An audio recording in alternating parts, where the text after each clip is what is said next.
Значи, транспортот зависи од понудата и побарувачката. Меѓутоа, не само на регионално ниво, не само на локално ниво, него на ниво на цела Европа. Што значи во услови кога имаме економски кризи, намалени производства, рат имаме во Украина, намалени пазари, значи Русија, Украина, Белорусија, има понуда на многу поголем број возила, слободни транспортни средства, отколку стока. Што значи да сакаме да ги покачуваме цените, не можеме. Одиме до тие минимуми кои што треба да се искористат и многу е важно за тоа флексибилноста. Оно што го кажав дека 100 евра кошта ден, флексибилност.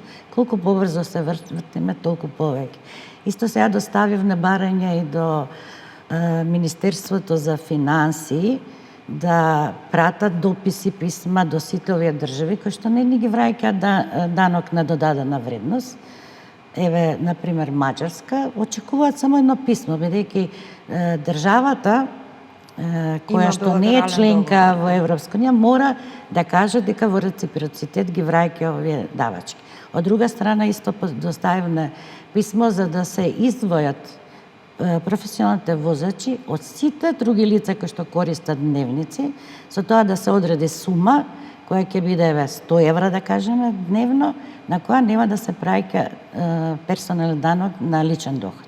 Затоа што дневницата на возачот е во рамките на трошоците за превоз, што значи вградени се цело време во цената на производите. И доколку нас државата не оданочува повеќе или не ни овозможува да вратиме овие ДДВ-то од другите држави, ние сакале некели имаме повисоки трошоци.